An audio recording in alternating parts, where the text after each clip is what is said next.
Sunday the 27th of November 2022. Welcome back to the D3D4 Football Podcast with me, James Richards, hosting in this week for Ed Walker. I was doing it last week, but unfortunately, for some reason, it literally only recorded me and none of my co-hosts. So rather than putting out an hour's pod of me talking to absolutely no one, I decided that it was not salvageable. That'd be quite funny, wouldn't it, James? Well, I wouldn't have found it amusing, being a listener. Hearing me talk to a wall of white noise. There's just nothing there at all. Very strange. But I'm back, and we are back. And that voice is Chris Stringer, ably joined as well by David Jenkin and Harry Thomas, as we, this week, look through a bit of lightheartedness regarding the football. We're going to take a look at some of our predictions that we did pre-season. Harry is exempt from any responsibility of these, I must say, before he gets drawn into being blamed for some really bad takes. But he's going to give us some more bad takes, I hope, to take forward as we give our predictions for automatic promotion from both divisions. A crepuscular mustang from both divisions. Shady zebras, that's right. I was trying to think of some new ones, but I didn't have time to get the old thesaurus out to dig a bit deeper. And of course, yeah, that's it. Yeah, and of course we will hint at who we think is going to make it through the playoffs as well.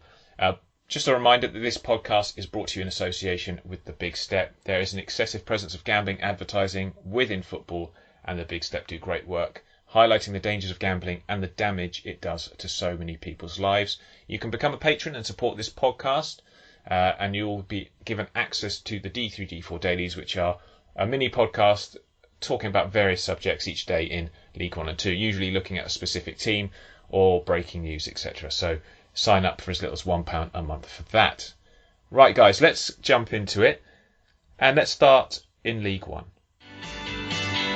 League 1. And in League 1, let's have a look at our predictions. I was actually pleasantly surprised that we didn't naff it completely, which is what we do. Yet.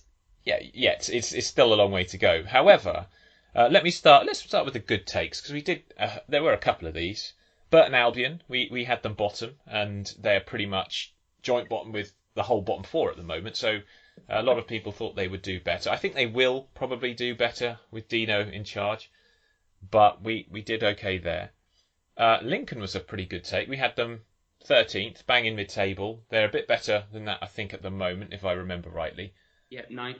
Ninth, yeah. I think having them around mid-table, though, is not too bad, considering there was some considerable worse takes on them from various other predictions and things like that, and think Lincoln fans will probably be pleasantly surprised and even quite shocked that they're quite as good as they are at the moment. Mark Kennedy doing a great job at Sincil Bank. There are quite a few bad takes in League One. From us, never. Yeah, I mean, Fleetwood, we undercooked them. I know Andy Pilley's got our prediction pinned to the dressing room wall. At least he told me that's what he's going to do, so apologies. I want a picture of that. Yeah, exactly. A bit of motivation. So Fleetwood doing better, because we'll take some responsibility for that, giving them a bit of a G up. But they've been a bit better. Still not wonderful, still at the moment in that sort of group of clubs that could be drawn into the relegation battle. We had them 22nd. They are, punching a little bit further up the table than that as things stand. But not, like I say, not out of the danger zone yet, sitting in 17th. 22 points. They should be. I mean, the gap, like we said last week, is 6 points from MK Dons in 21st to Cambridge in 20th. There's an 8-point gap, of course, between Fleetwood currently in the bottom four, and you'd hope, if you're a Fleetwood fan, that remains fairly wide as the season goes on. They've got players coming back from injury. It should help them out, and they're playing quite good football. I like their wing backs, and I think Fleetwood have done a lot better than we expected. Port Vale, we had them right down there. At the time, I have to say, they didn't really have any players. we put them outside the relegation zone purely on the fact that we knew Darryl Clark would sign someone.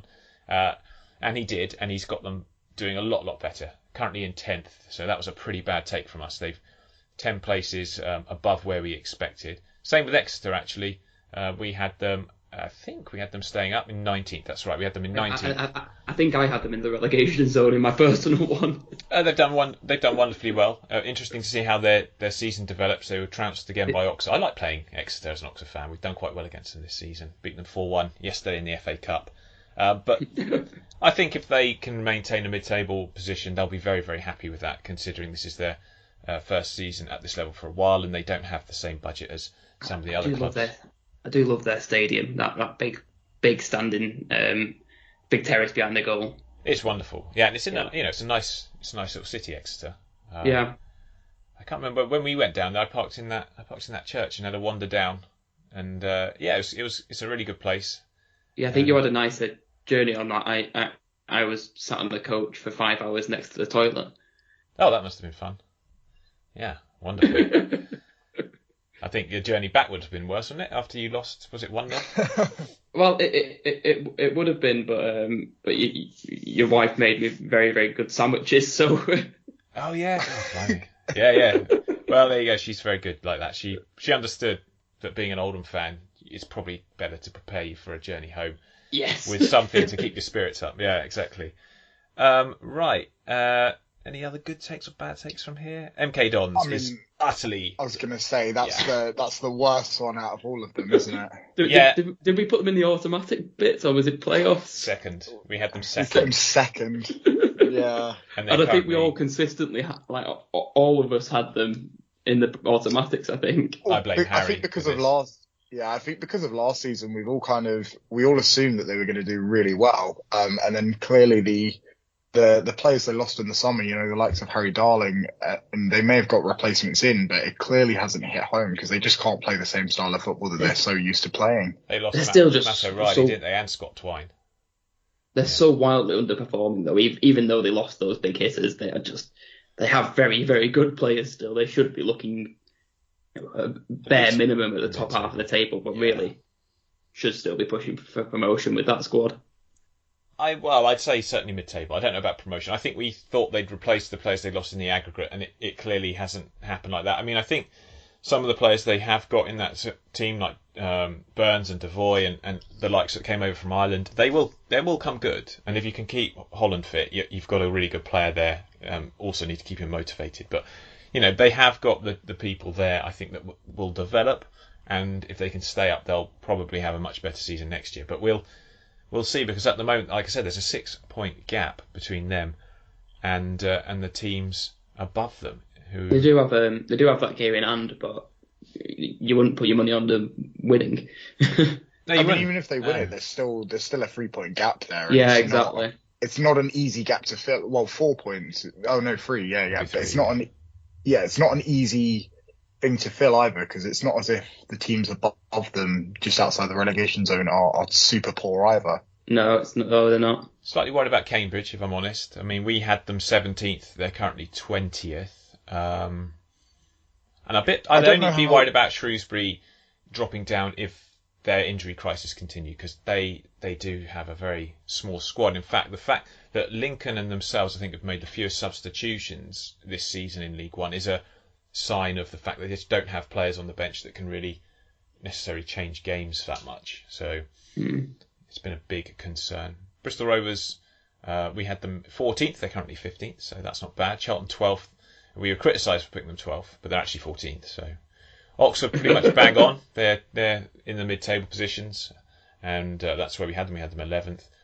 But let's get into our thoughts on this division then, because I mean it's a 3-horse race at the moment at the top. There's a big gap, 9-point gap between Sheffield Wednesday in 3rd and Peterborough in 4th, and I don't think we've had a division quite as with such clear title contenders as this in recent years. So let's start with you, Harry, who've been dodging all the wrath so far from our awful predictions. What do you think will happen in this automatic promotion race? Because I'm assuming all of us have chosen 2 of the 3 teams currently in the top 3 to go up. So what are your thoughts on who will, in the end, make the automatic promotion spots? Well, I'll start by saying I can assure you I've got some pretty awful takes that I'm going to be bringing in today. So I will have caught up with the rest of you by the end of the season.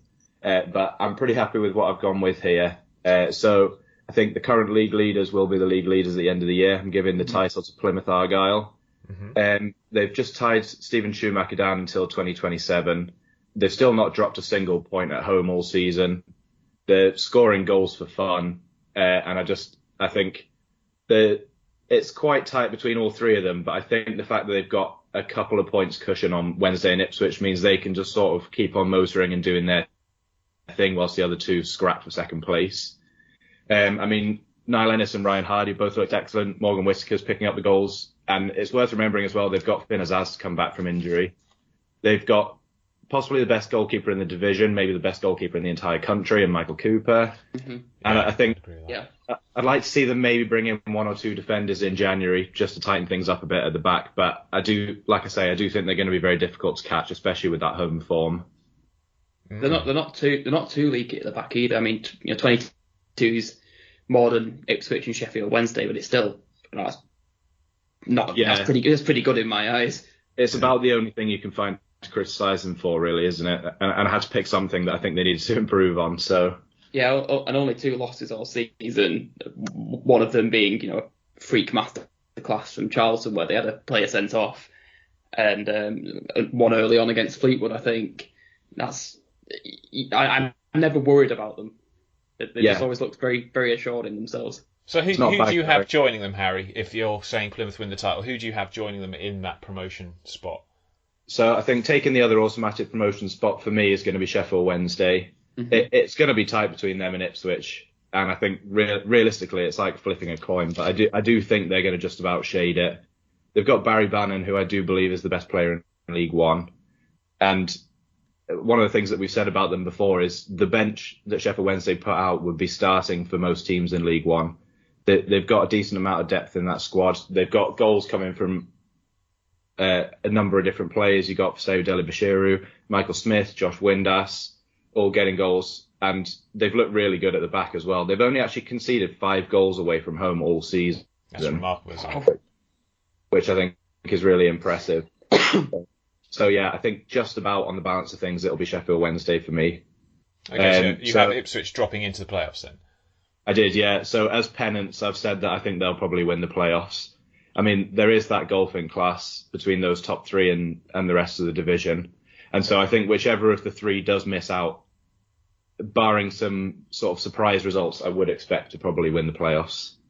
Okay. It's such a lottery with the playoffs, and you quite often see the teams that drop out, especially if it goes to the wire, which I think it will, just not having the same motivation in the playoffs because they feel so gutted to have missed out on automatics.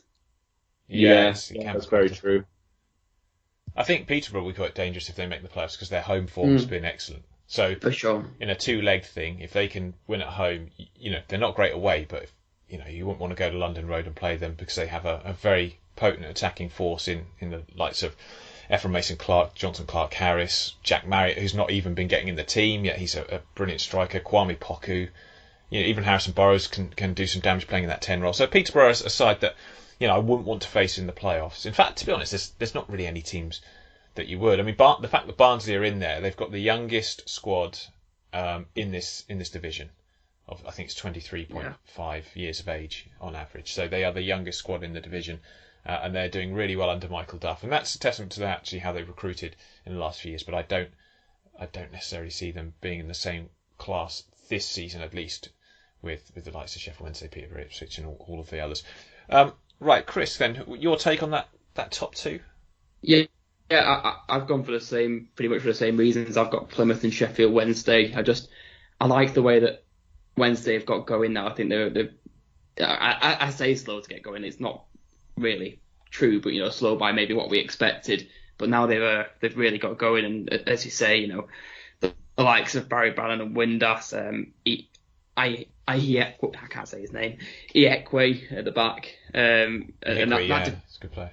Yeah, and that defensive record is just superb. 16 goals conceded all season, only beaten by Bolton and Barnsley.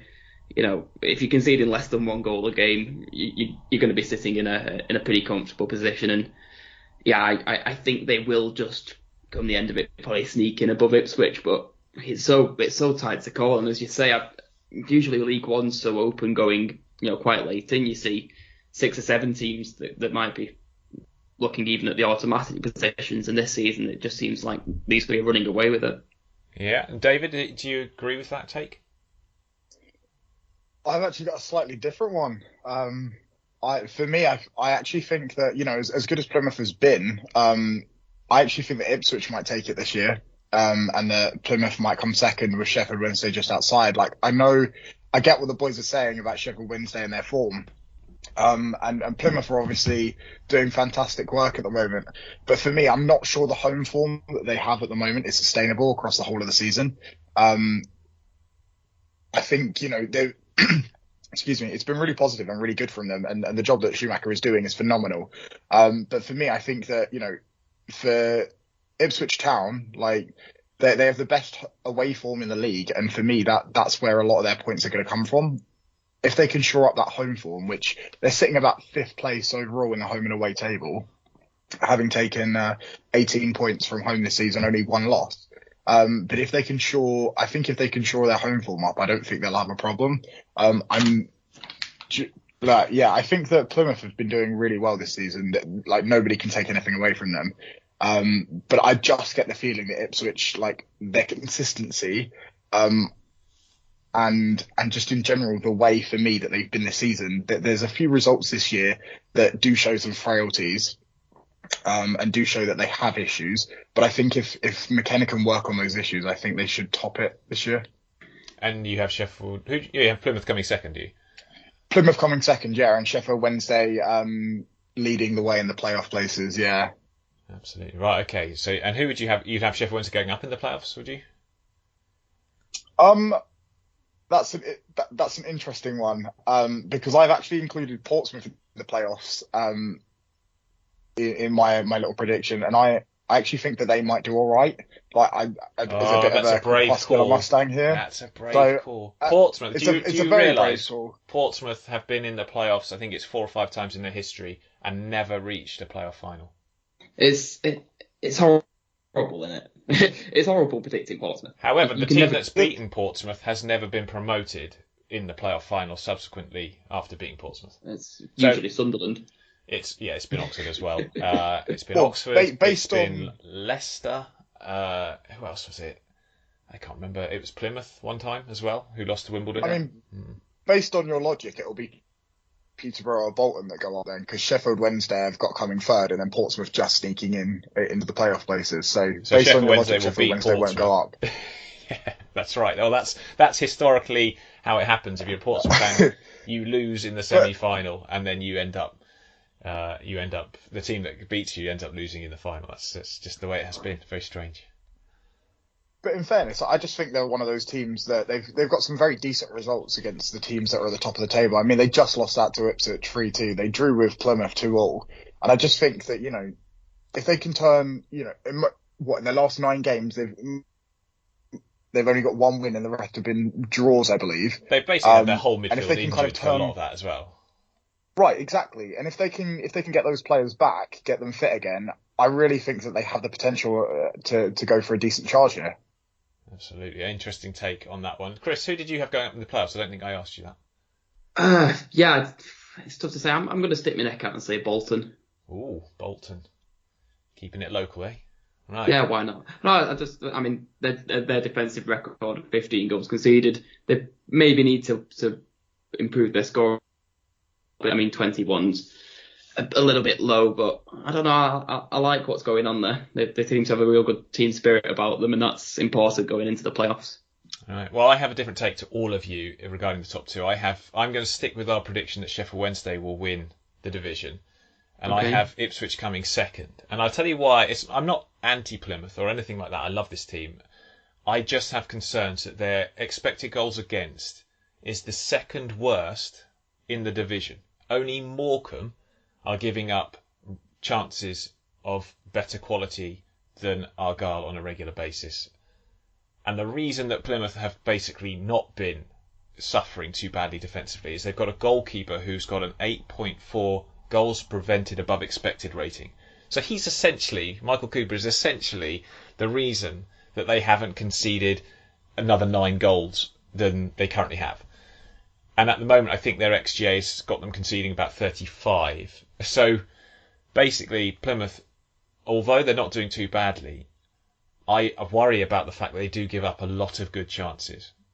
And that is a concern. And if anything happens to Michael Cooper, I do not have the same faith in their backups to be able to just come in and do the job he is. He is such an exceptional keeper. They also have I think, the difficult task of competing in January with Ipswich and Sheffield Wednesday, because although Argyle have done very well, Finn Azaz is out with a broken ankle.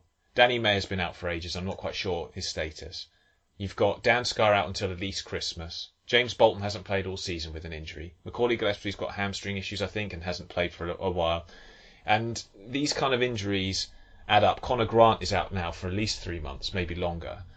These are key players. These aren't just bit part players. These are key players in their team, and they're still paying them, so they can't just go and they haven't got a magic pot of money to go and replace these guys. It doesn't ever work like that. And as much as I agree that they're doing exceptionally well, Plymouth fans may disagree with me, but they are punching above their weight compared to the other two teams who are up there with them.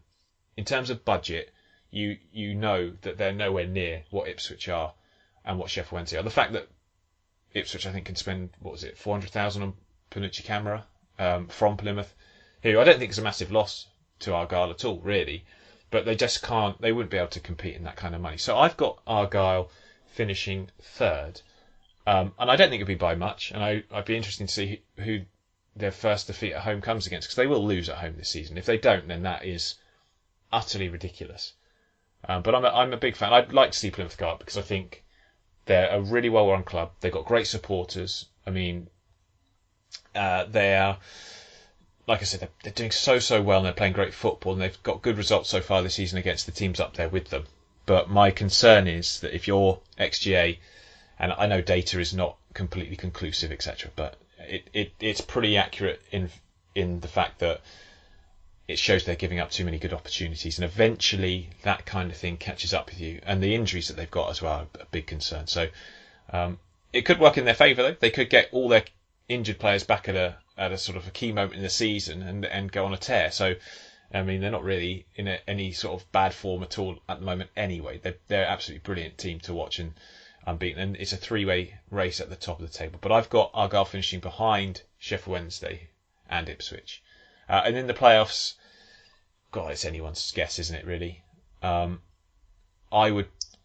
Well, let's get onto our dark horses because no. You made us do one. You got one now. Okay, I'll start with my dark horse is the team I've got going up in the playoffs, and that's Derby County. Derby County's my League One dark horse because they've basically got the best, I think, the best or second best XG in the division, and they've got Paul Warne, who hasn't really yet been able to put his stamp on this team, and despite that, they're on a good run of form.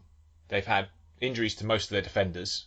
They've been playing a midfielder at right back for a lot of the season. They've had left backs and full backs and youngsters playing centre back.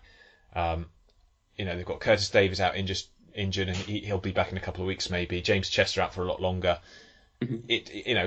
Aaron Cashin has been, I think, the best young defender in the division this season, probably for what he's had to come in and deal with the expectation. He's been brilliant.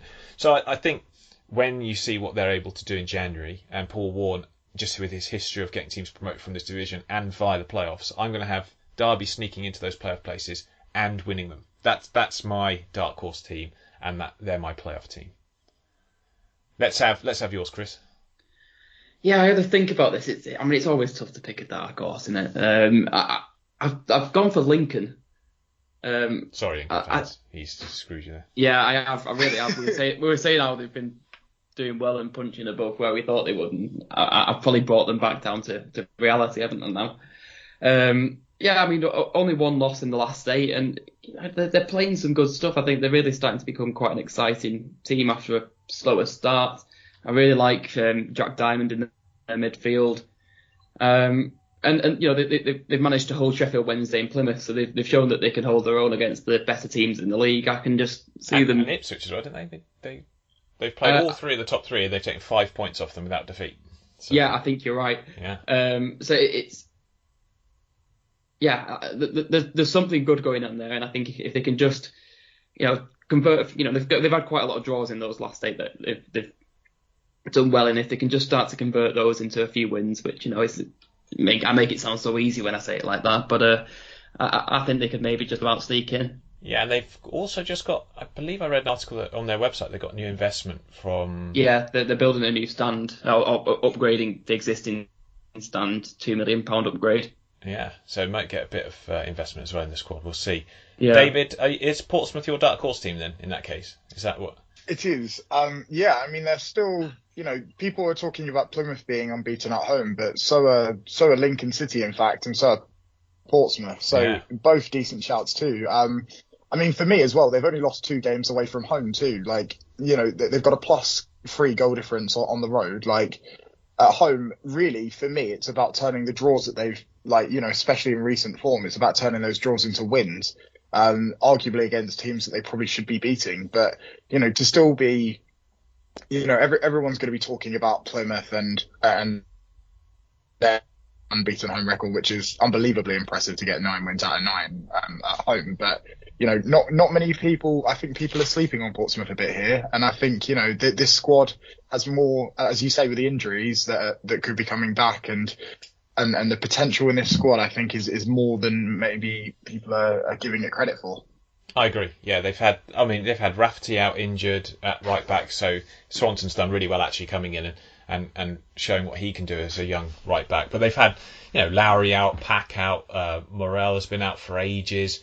They've had to resort to playing Tunnicliffe, who was, I think, one of the players earmarked for a transfer out of the club in the summer. So, they've had him playing in midfield. And yes, it's interesting that their sort of attacking prowess has dried up a little bit, but they still got good players. I agree with you. I like Portsmouth. And I think they are a team that could well make some inroads. Harry, do you have a dark horse team? I do, and I'm doubling down here. So I said I had some awful takes to come. I don't know if you'll remember, but on my first appearance on this podcast, I said I thought that Exeter City had a chance of sneaking into the playoffs, and I'm going to stick with that prediction. You've got Giovanni Brown. That is a bad take. League. The pure wonder. Come back to me in May with that one. But yeah, you've got Giovanni Brown on 9, Sam Nombe on 8, Jay Stansfield obviously getting in with a few goals. I really like that midfield pairing of Archie Collins and Timothy Dieng. I don't know if they're necessarily the strongest at the back, but considering they weren't yesterday, that's for sure. Well, I took it into account the fact they only have to play Oxford once more this season. Yeah, exactly. So I think that'll work in their favour. No, I'm just enjoying watching them really this season. And we've not seen a lot of Gary Caldwell's plans for the squad yet. They look good in that win against Peterborough with the 3-2 win the other week.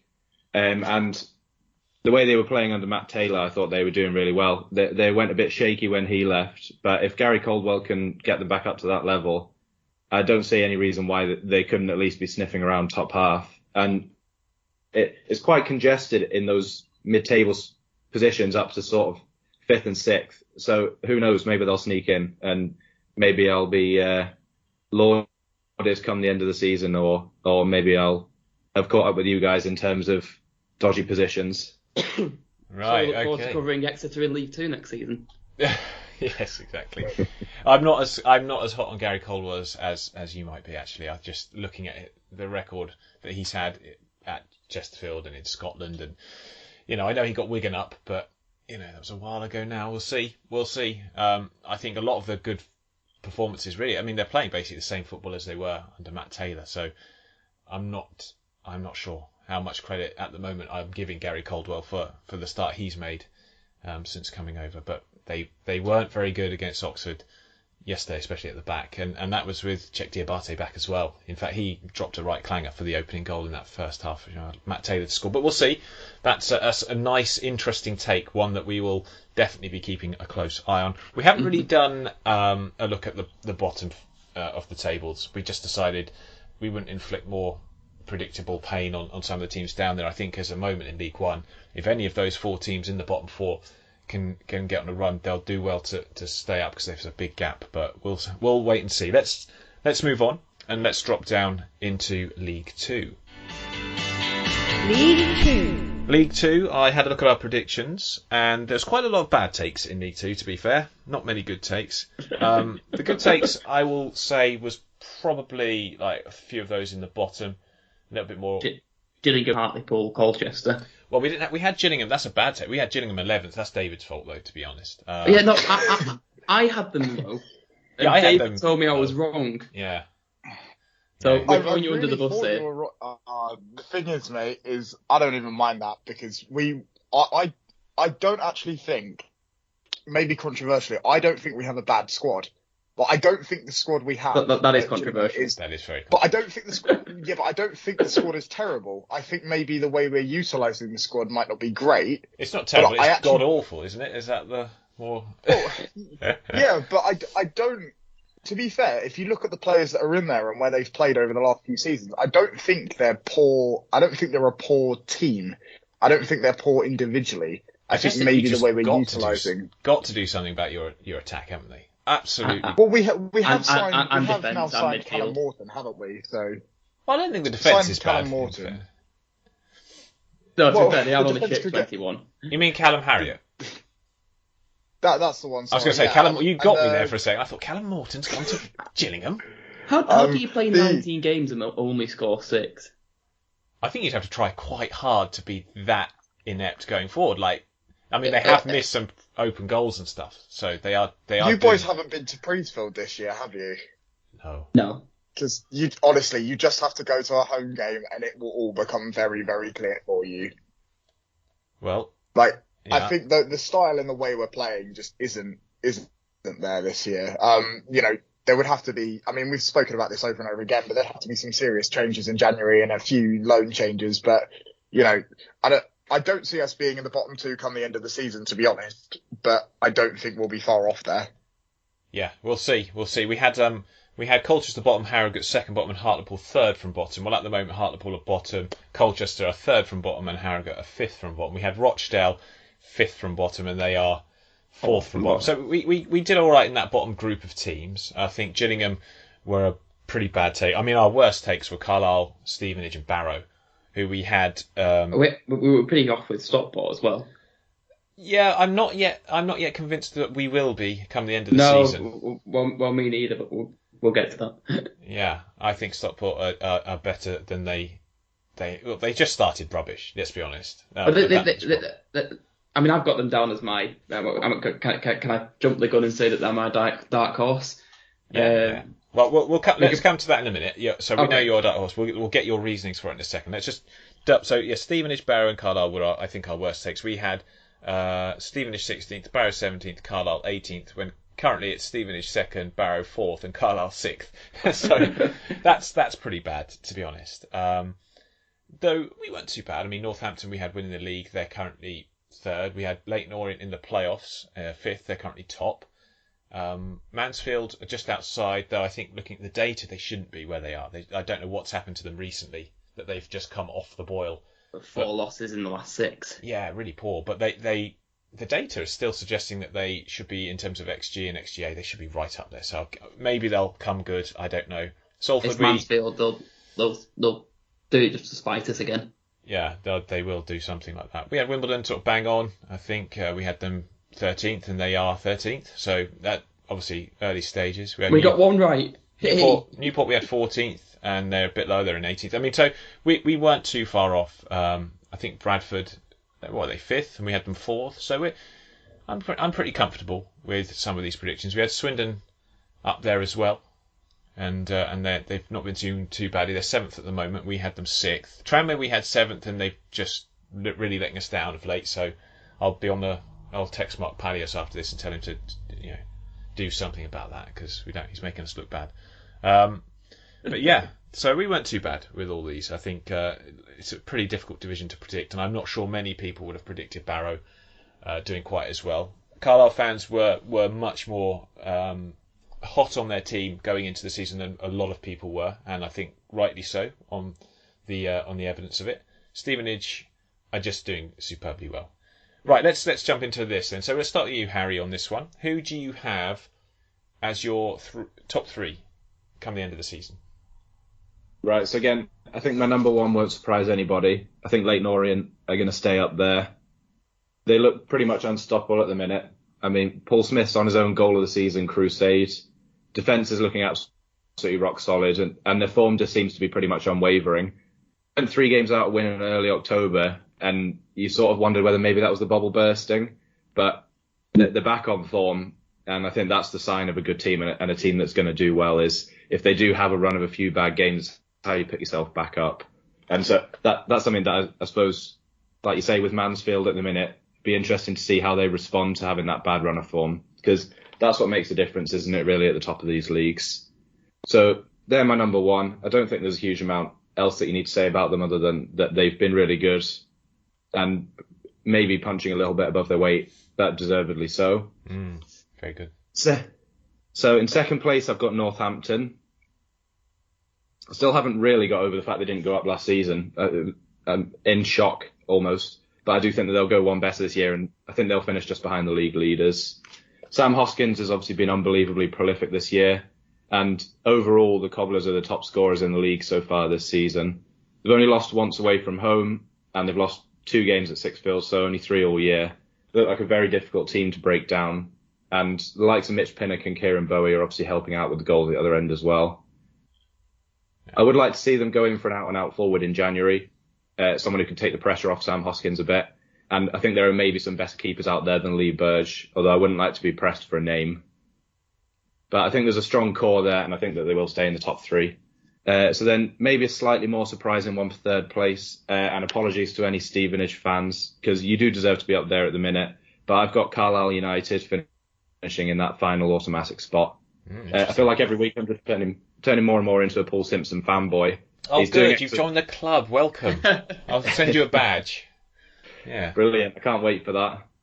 Yeah, I just think they've got a good squad. It's not the best squad in the league, but what he's getting out of them is incredible, especially with the injuries.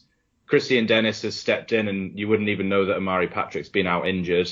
So when he comes back, I think that those two will be a real problem for any defences in the league. Absolutely love watching Jack Armour and Finn back in those wing back roles. And I mean, what do I need to say about that midfield? Anyone who watches League 2 football appreciates that midfield 3 that Carlisle have got. So I think when the squad's fully fit again, they'll be a real force. And I do think that they'll probably just sneak in there. I think my issue with Stevenage is they deserve to be where they are, but there's not a huge amount of games where they win where you think they've blown the other team away. There's been a lot of games where they've just about managed to sneak a win, and you can't carry that on all season. So I do think at some point their form's going to drop off a bit.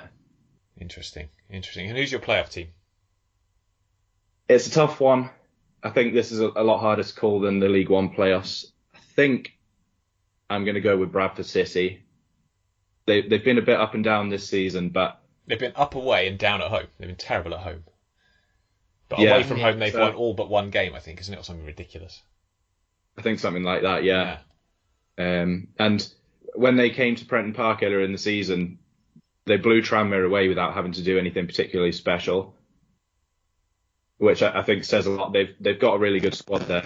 I'm absolutely gutted that we haven't got Andy Cook anymore, and I can just picture him climbing on the back of some League 2 centre-half and nodding in a late winner at Wembley. So there you go. That's my audacious prediction. And it being disallowed for a foul. No, it won't be League 2 referees, Chris. Sorry. Go on then, David. You lead us off with your top 3 and your playoff winner. Well, I think Harry might have been looking at my notes, to be honest, because they are exactly the same. Leyton Orient winning, Northampton second, and Carlisle in third. Although my playoff winner, I've gone for Swindon Town. I think that they were a bit unlucky last year. And they're looking decent in the form table, and I think they've still got a very good squad. I've got Stevenage sitting in fifth, actually, because for exactly the same reasons as Harry's mentioned, to be fair. Like, they've been superb so far, but I just think that they've been grinding out results by the skin of their teeth, and I'm really not convinced that that's a season-long thing. I mean, yeah, they've got the best long passes and best key passes statistics in the division. But I still don't think that's a consistent enough thing that will keep them going for the whole season.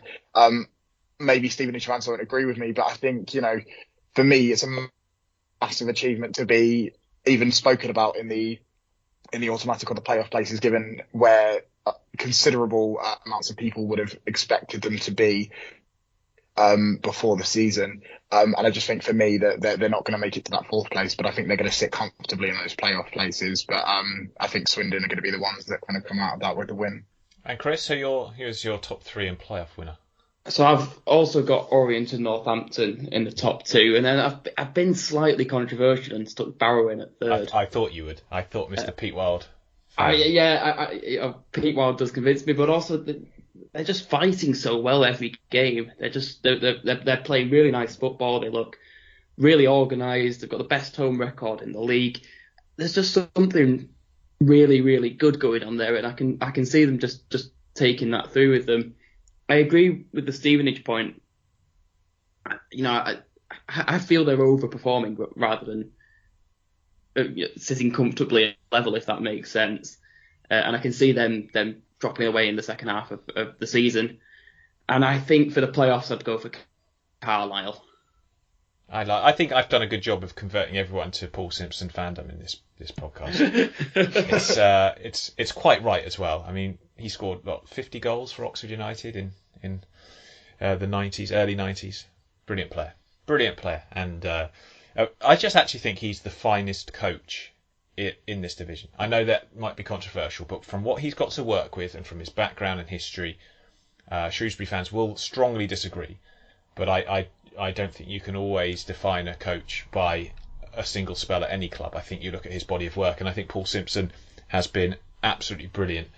And I have them going up as well in my predictions. In fact, I have Leyton Orient winning it because I just think they have been very, very good, and I still like their squad as a total squad. They've got great defenders, their wing backs are superb, their midfield is experienced, but also it's got Idris El Mazouni and Moncur in there, who are just delightful players to watch. Under Welland's ball as well. Yeah, I mean, but he's got them defensively ridiculously solid. They've conceded 12 goals. I think is the fewest goals conceded in the EFL this season. It's insane, and there's still more to come from them as well. I'm convinced there's still more, especially going forward. I think they've missed the trick going forward a little bit, considering the players they've got, the likes of Paul Smith, the likes of Drin and Theo Archibald. These are top quality players for the level, and I think they'll definitely get more of that going forward in the second half of the season. So I've got Leyton Orient first. I've got Stevenage second. I disagree with all of you about Stevenage. Their XG is the best in the division, better than every team, including Northampton, who've scored more. Their XGA is the second best in the division, and it's the only team with a better XGA is my dark horse team, who I will screw over shortly. They are, apart from Sutton, the best team aerially at this level, which is important because they will cause teams huge problems. Their back three of Piergiani, Van Kooten, and Sweeney is just delightful. Like Piergiani, people who told me that Piergiani was crap because he didn't do well at Oldham didn't watch Oldham last season. Oldham was so much better when he played. Yeah, well, and that was in people that didn't like Piergiani at Oldham were moaning for the sake of moaning. He was incredible at the back. Yeah, he was your only player that could really, when he was on the pitch, make any difference. I mean, people just writ him off, said, look, he was a captain of a team that got relegated. Oh, well, that must mean he's rubbish then, because it's that simple, isn't it? No, he's an excellent defender, and he's. I mean, the performance he had against Stevenage towards the end of the season, where we all thought we were going to stay up because we won that game. Is probably the reason he ended up signing for Stevenage. He was excellent. Yeah, he won everything that came near him. They are a team that have been brilliant at using substitutions. The data suggests that they're exactly where they should be. It is amazing as well when they were very, very close to being relegated last season. They've been rubbish for the last few seasons. I mean, they should be down if it weren't for Macclesfield's incompetence off the pitch. So that's something to bear in mind. Yeah, their home form is the finest in this division, by the way. They've got 24 points from a possible 27, I think it is. I just really hate Steve Evans doing well. Yeah, I think everyone does. Who's not a Stevenage fan at the moment. I think that's just the nature of it. But you can't deny he's doing a very, very good job. I hate that he's a good manager. Yeah, they've had the third most touches in the opposition box as well, which is for a team that play a lot of long balls. They do have very capable midfielders in the likes of Jake Reeves and others. Alex Gilby comes to mind.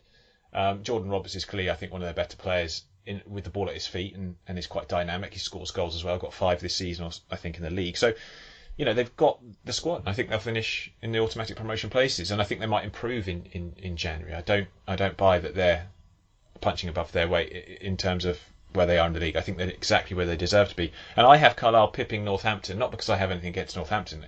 It just would be quite amusing to see them miss out on automatic promotion for the second time in a row. And I'm a Paul Simpson fan, I have to admit. I think Paul Simpson is turning water into wine, I suppose is the expression. But if you're not a wine drinker, then he's certainly turning bland gravy into a finest morning brew that you can imagine. He's doing a wonderful job at Carlisle. And what a strange metaphor. It is a strange metaphor. We are a strange podcast because we only cover 2 divisions out of the EFL, and they are the best 2 divisions in it, in my opinion. But yeah, Carlisle I have going up in 3rd place. And I don't know. The playoffs I struggled with. I've got Mansfield because I think the data suggests they should be doing a lot better than they are, and they will make the playoffs in my opinion. At the expense of who, I don't know. I hope it's Swindon, just because I'm an Oxford fan. And I'm allowed to be biased once in a while on this podcast. Let's start with dark horse teams. I will kick this off by screwing Walsall to the floor right now and putting them as my dark horse team. They have the best XGA in the division. Yeah. They have Mike Flynn as their manager. They have players coming back from injury who should, on paper, make a difference. They're on a great tear. My only caveat with them is what happens with Danny Johnson in January. Does he go back to Mansfield? I think Walsall sign him permanently. I think that's why Mansfield put in the 6-month break. I don't think it was necessarily about bringing him back to play for them. I think his time at Mansfield was probably over. I think it was, we're putting a 6-month break, so there's more pressure on Walsall to give us a fee for him. And I think that's exactly what they were hoping, and it's probably very, very good business by Mansfield. So we'll see if they can make that move permanent, but I hope they do. They're playing really good football.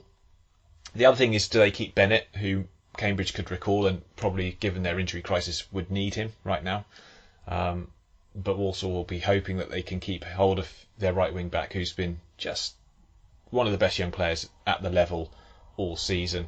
I think Tom Knowles is an excellent player, and he's been playing really well in a sort of an advanced role, probably more advanced than he's played during his time at Yeovil. And they've got really good centre-backs who in Donovan Daniels and Manny Month, and I think Hayden White's done exceptionally well at the right centre-back position. He's actually a bit of a rejuvenated player. So they've got a good squad. They've got a very good manager. I saw some Walsall fans a little bit worried when they shipped out Peter Clark, just on the on ensuring that there's enough backup in the defence if there's any injuries. I think they'll take care of that in January. I do. I think Mike Flynn will know exactly what he wants to do with this squad, and he'll have contingencies in place for any eventuality already. So I've got them as my dark horse. Who have you got? You've got Stockport, Chris. Go on. What's it about the Hatters that makes your... Well, they started off very slowly. They lost quite a lot of games, but actually I thought they were playing well. They just couldn't quite get the result. It was right. They were scoring in a lot of games and switching off a little bit, but generally playing really good football. And of course, recently their form's turned around. They until they played Leyton Orient, which they lost, but who doesn't lose to Leyton Orient at the moment? That they were unbeaten in 5 with 4 wins in that, and some really good clean sheets as well, actually. Yeah, and the likes of Paddy Madden and Carl Wood and Fraser Horsfall is, they're really, really impressive players, and I suspect they'll bring a couple more in January, because they're sending half their team down to the National League, notably to Oldham at the moment. Yeah, I've noticed that. Yeah. So there's a bit of space and a couple of players to Chesterfield as well. I think bit like I said with Barrow, they probably just need to slightly prove themselves better against some of the better teams in the league. But I can really see them now kicking on and possibly sneaking into the playoffs at the end. I think it would be tough for them to get into the automatics, but I could see them sneaking into the playoffs, and then who knows what can happen. Okay, excellent. Right, Harry, go on then. Give us your dark horse team.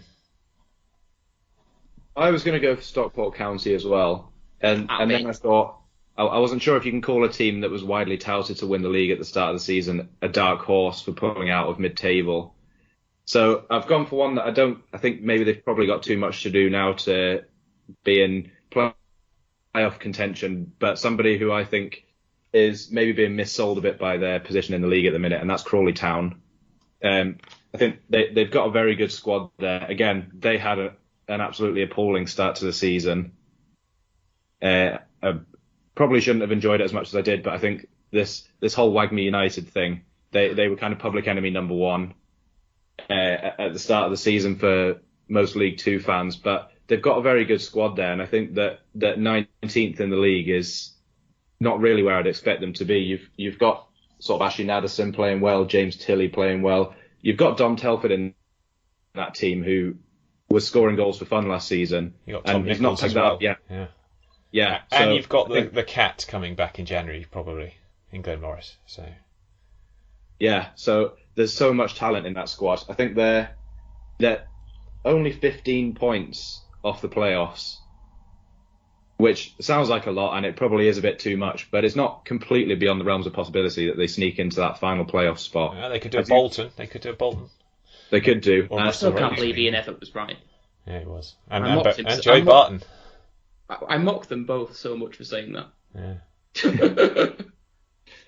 So yeah, I'm saying watch this space for Crawley Town. Like I say, I don't think they're nailed on to make the playoffs, but I'd be surprised if they finish in the bottom half of the league come the end of the season. Okay. And David, you're the final one to throw your hat in the ring for the dark horse, the crepuscular Mustang. Yeah, I mean, it's a bit tough to kind of call this team a dark horse because of where they sit, but I think given how they've played this season so far, I'd argue that overall in the league, as an overall package of a team, they are a dark horse already, and for me that's Barrow.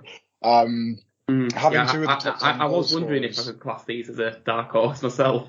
Well, to me, I would say that, you know, given the position they're in, certainly no one on this podcast expected them to be in that position this year.